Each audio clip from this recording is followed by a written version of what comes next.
سے سنیں اور جو دوسرے حضرات یہاں بیٹھے ہوئے ہیں وہ بھی غور سے سنیں، گھروں کے جھگڑے ختم ہو جائیں گے۔ گھر میں سب سے پہلے نمبر پر جو کام نہیں کرنا ہے وہ یہ کہ گھر میں کسی کی یہ سوچ نہ ہو کہ جو بھی کام میرے گھر میں ہو مجھ سے پوچھ کر ہی ہونا چاہیے۔ مسجد کا متولی ہو، مدرسے کا محتمم ہو، یا گھر کا بڑا ہو یا ساس ہو، اگر اس کی یہ سوچ ہو گئی کہ ہر کام مجھ سے پوچھ کر ہی ہونا چاہیے، اس کا نقصان یہ ہوگا کہ اگر چھوٹا اچھا کام بھی کرے گا تو وہ بڑا، وہ ساس، وہ گھر کا بڑا، وہ مسجد کا متولی، وہ مدرسے کا محتمم اس کام کو اس لیے غلط ٹھہرائے گا کہ اس نے مجھ سے پوچھا نہیں تھا، حالانکہ وہ کام بہت اچھا تھا۔ ہو رہا ہے کہ نہیں ہمارے گھروں میں؟ ہو رہا ہے کہ نہیں ہماری تنظیموں میں؟ جھگڑے اس لیے ہو رہے ہیں، نوجوانوں کی صلاحیتیں اس لیے دب رہی ہے کہ وہ اپنی صلاحیتوں کو دبا رہے ہیں کہ کوئی بھی کام کرتے ہیں ہم سے چوک یہ ہو گئی کہ ہم نے پوچھا نہیں تھا، لیکن کام اتنا اچھا تھا، ہماری حوصلہ افزائی نہیں کی، ہمیں شاباشی نہیں دی۔ اس لیے بڑا یہ سوچ رکھے کہ جب بھی کوئی کام چھوٹا کرے گا تو میں دیکھوں گا کام اچھا ہے یا کام برا ہے۔ اگر اچھا ہے تو اس سے کہوں گا ماشاءاللہ بہت اچھا کام کیا، ایسے کام کیا کرو۔ لیکن پھر دھیرے سے یہ کہہ دو بچے تم نا تجربہ کار ہو، اس لیے جب بھی آئندہ اس طرح کا کوئی کام کرنا ہو تو مجھ سے پوچھ کر لیا کرو۔ اور ایک تو ہمارا انداز یہ ہوتا ہے کیوں کیا، بالکل غلط، تو وہ آئندہ کبھی اچھا کام کرے گا ہی نہیں۔ اس لیے ہم اپنے گھروں سے اس بیماری کو نکالیں کہ کسی کی ایسی سوچ نہیں ہوگی، لیکن ہاں چھوٹے خوش نہ ہو۔ چھوٹوں کی ذمہ داری یہ ہے کہ ہر کام بڑے سے پوچھ کر کرے، دونوں کی الگ الگ ذمہ داری ہے۔ چھوٹے کی ذمہ داری ہے ہر کام بڑوں سے پوچھ کر کرے، اور بڑے کی ذمہ داری یہ ہے کام اچھا ہے یا برا ہے اس کو دیکھ کر فیصلہ کرے، اپنی بڑائی کی بنیاد پر، اپنے ناک کی بنیاد پر فیصلہ نہ کرے۔ آج مسجدوں میں جو جھگڑے ہو رہے ہیں صرف اس بنیاد پر جھگڑے ہو رہے ہیں، ناک، تکبر، بڑائی، مجھ سے نہیں پوچھا گیا، مجھے نہیں بلایا گیا، مجھے مشورے میں حاضر نہیں کیا گیا، مجھے میٹنگ میں نہیں بلایا گیا، اس لیے تمہارا کام غلط۔ نہیں میرے بھائیوں، کام اچھا ہوا ہے، بہت اچھا کام، کوئی حرج نہیں، مجھے نہیں بلایا، کوئی حرج نہیں۔ دیکھیے ساس کی اگر یہ سوچ بن جائے تو بہو کے حوصلے بڑھیں گے یا اس کے حوصلے ختم ہوں گے؟ آج بہو کے حوصلے اس لیے ختم ہو رہے ہیں کہ ساس یہ چاہتی ہے کہ میں ہر وقت حاکمہ بن کر زندگی گزاروں، ہر وقت میرا آرڈر نافذ ہو، میرے آرڈر کے بغیر وہ کوئی بھی کام نہ کر سکے، تو پھر نقصانات ہو رہے ہیں۔ اس لیے پہلا کام اس کو نہیں کرنا ہے۔ نمبر 2، گھروں میں غصے کی بیماری نہ ہو۔ دیکھیے غصہ بعض مرتبہ غیر اختیاری طور پر آ جاتا ہے، لیکن اگر ایک کو غصہ آیا تو علماء نے لکھا دوسرا شخص خاموش ہو جائے، وہ کوئی جواب نہ دے۔ میاں غصے میں ہے بیوی خاموش ہو جائے، بیوی غصے میں ہے تو میاں خاموش ہو جائے۔ دیکھیے کچھ نہیں ہوگا، لیکن ایک غصے میں ہے دوسرا بھی غصے میں ہے، دونوں آگ جمع ہو کر گھر کو جلا دے گی، طلاق ہوگی، گھر برباد ہوں گے، گھر اجڑ جائیں گے۔ اس لیے اگر ایک کو غصہ آتا ہے تو دوسرا بالکل خاموشی اختیار کر لے۔ نمبر 3، ہر فرد اس بات کا اہتمام کرے کہ اس کے گھر میں حرام کا ایک لقمہ داخل نہ ہونے پائے، ایک لقمہ حرام کا داخل نہ ہونے پائے۔ اگر میں یہاں بیٹھا ہوا ہوں تو مجھے سوچنا ہے کہ میں نے اپنی بہنوں کا حصہ دیا ہے یا نہیں دیا ہے، وراثت میں نے اپنی بہنوں کا حصہ مارا ہے یا نہیں مارا ہے۔ اگر میرے باپ نے مارا تھا اور آج بھی میری پھوپھی زندہ ہے تو میری ذمہ داری ہے کہ میں اپنے باپ کو عذاب سے چھڑاؤں۔ میرا باپ عذاب میں مبتلا ہے کہ میرے باپ نے میری پھوپھی کو وراثت میں حصہ نہیں دیا تھا۔ میں نے اپنی بہنوں کا حق مارا ہے، میں نے اپنے بھائی کا حق مارا ہے، ہم آپس میں لڑ رہے ہیں، اس لیے ایک لقمہ بھی حرام کا داخل نہ ہونے پائے، ورنہ یہ اولادیں ہماری نہیں ہوگی، گارنٹی ہے یہ اولادیں ہماری نہیں ہوگی، ہمارے ہاتھوں سے نکل چکی۔ جو شکایتیں ہو رہی ہے اولادیں ماں باپ کی نہیں رہی، اس لیے نہیں رہی کہ شاید لقمہ حرام کا گھر میں آ رہا ہے، ہم جھوٹ بول کر مال کما رہے ہیں، دھوکہ دے کر مال کما رہے ہیں، حرام کے لقمے آ رہے ہیں، ایک بھی لقمہ حرام کا داخل نہ ہونے پائے۔ یہاں علماء بیٹھے، ایک مثال دیتا ہوں، دنیا کی عجیب ترین مثال۔ حضرت مفتی سعید احمد صاحب پالمپوری دامت برکاتہم کو سب جانتے ہیں۔ 3 بھائی ہے، 3 بھائی، تینوں بھائیوں کو اللہ نے کیا مقام دیا؟ ایک دارالعلوم دیوبند کا شیخ الحدیث صدر المدرسین، ایک صدر مفتی، دوسرا ایک بڑے ادارے میں بخاری شریف پڑھا رہے، شیخ الحدیث ہے، ترمذی شریف پڑھا رہے۔ تو ایک مرتبہ مفتی سعید احمد صاحب سے کسی نے پوچھا، حضرت اللہ نے آپ کو اتنا بڑا مقام کیسے دیا؟ تو فرمایا میرا کوئی کمال نہیں ہے، میرے باپ کا کمال ہے۔ کہا حضرت آپ کے باپ کا کیا کمال ہے؟ تو حضرت نے فرمایا کہ میرے والد مشکات پڑھتے تھے ڈابھیل میں، تو ان کے استاد محترم حضرت مولانا بدر عالم میرٹھی رحمۃ اللہ علیہ نے کہا، اے یوسف، تمہارے والد اور تمہاری قوم کا کاروبار بنیوں سے جڑا ہوا ہے، تمہاری پوری قوم سود میں اور بیاج میں مبتلا ہے، اگر یہ سلسلہ چلتا رہا تو تمہارا عالم بننا بالکل بے سود ہوگا۔ حضرت فرماتے ہیں میرے والد مشکات میں تھے، فوراً گھر آئے، میرے دادا سے کہا کہ ہمارا یہ جو کاروبار ہے حرام کا ہے، ہمیں حلال کاروبار کرنا چاہیے۔ تو ان کے دادا نے یہ کہا، دیکھو ہمارے پاس تو ایک ہی راستہ ہے، تمہیں رہنا ہے تو رہو ورنہ چلے جاؤ۔ حضرت فرماتے ہیں میرے والد کا کوئی سہارا نہیں تھا، مدرسے میں پڑھنے والے کا کون سہارا ہوگا، لیکن وہ اسی وقت الگ ہو گئے اور پڑھنا چھوڑ دیا، عالم نہیں ہوئے لیکن تہیہ کر لیا، میں حلال کماؤں گا، اپنی اولادوں کو حلال کھلاؤں گا۔ اللہ تبارک و تعالیٰ نے ان کی قربانیوں کا ثمرہ اور نتیجہ دنیا کو دکھایا کہ ایک دنیا میں دنیا کی سب سے مشہور ترین درسگاہ کا صدر المدرسین اور شیخ الحدیث ہے، تو ایک دوسرا اسی درسگاہ کا صدر مفتی ہے، تو ایک دوسرا راندیر میں جو ہے ترمذی شریف پڑھا رہا ہے، تو دوسرے ادارے میں بخاری شریف پڑھا رہا ہے۔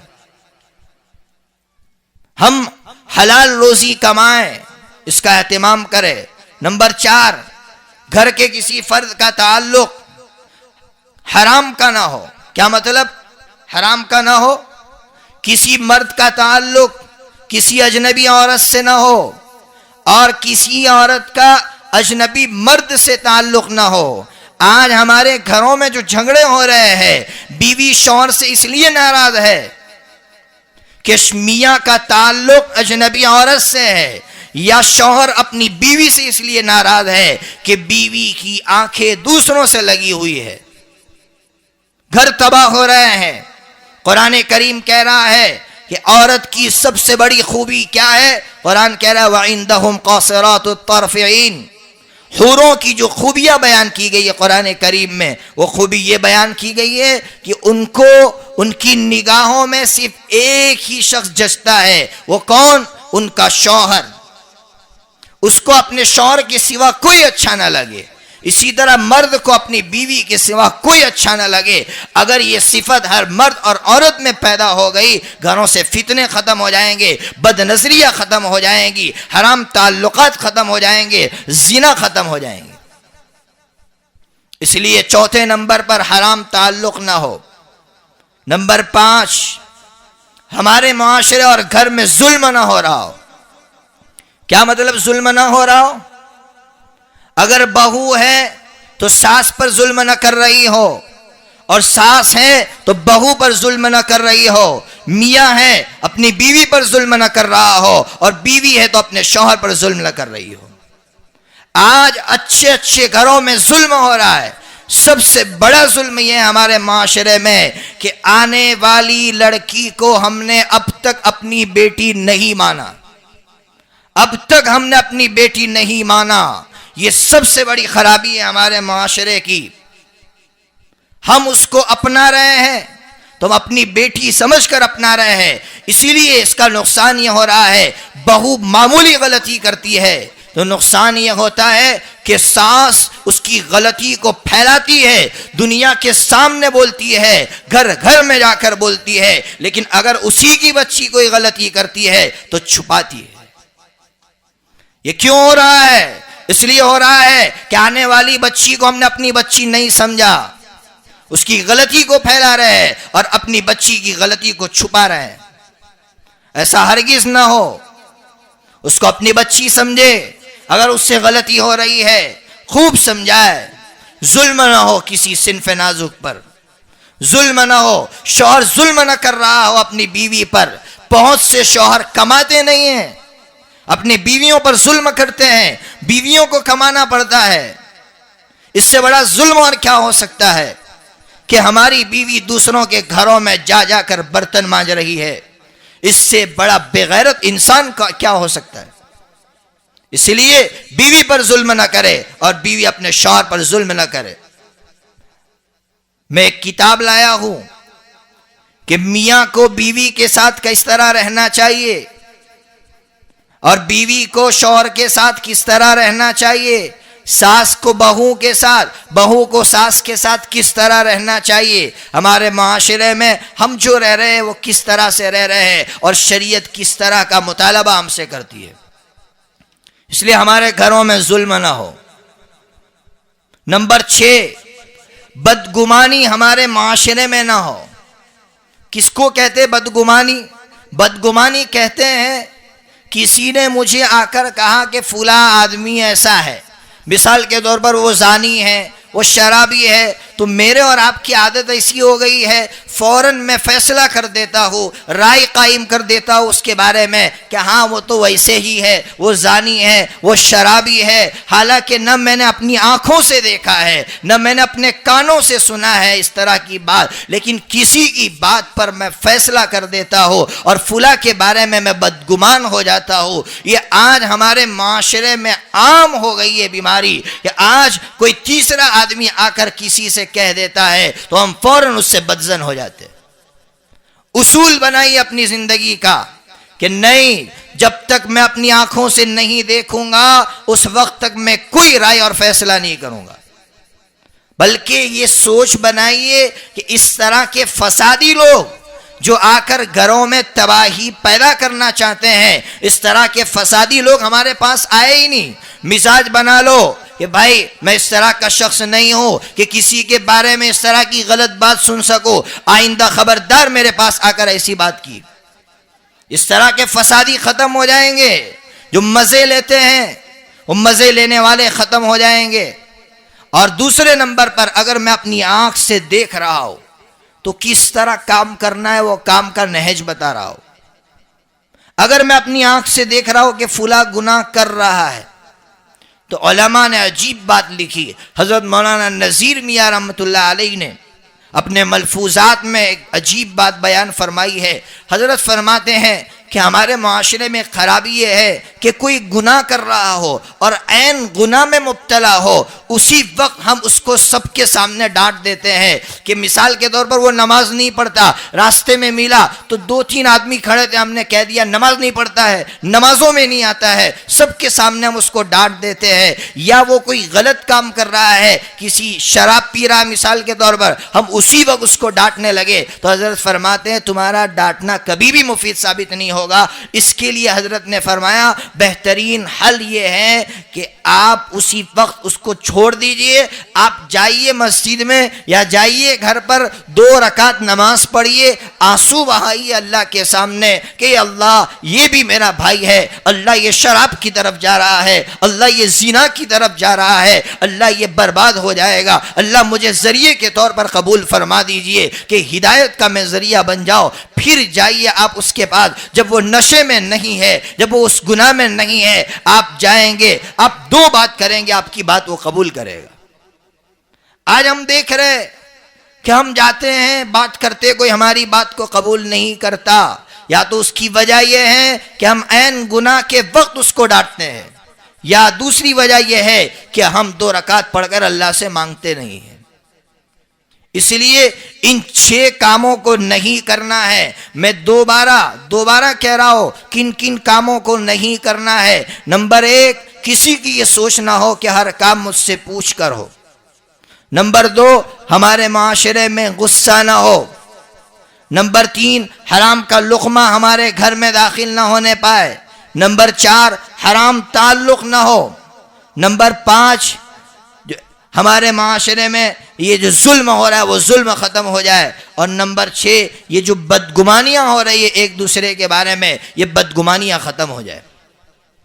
تو ان 6 کاموں کو نہیں کرنا ہے، 6 کاموں کو کرنا ہے. یہ کام میں آپ کے سامنے رکھ کر جا رہا ہوں. ان علماء کرام کو میں بہت ہی لجاجت کے ساتھ اور بہت ہی عاجزانہ انداز میں ان سے کہتا ہوں کہ آپ جائزہ لیتے رہنا. معلوم نہیں ہماری ملاقات کب ہو، لیکن آپ جائزہ لیتے رہنا کہ ہمارے معاشرے میں یہ کام ہو رہے ہیں، اور جن کاموں سے روکا گیا ان کاموں سے رک رہے ہیں یا نہیں رک رہے ہیں. اگر ہو رہے ہیں تو الحمدللہ، نہیں ہو رہے ہیں تو ہم لوگوں کو سمجھائے اور ان کاموں پر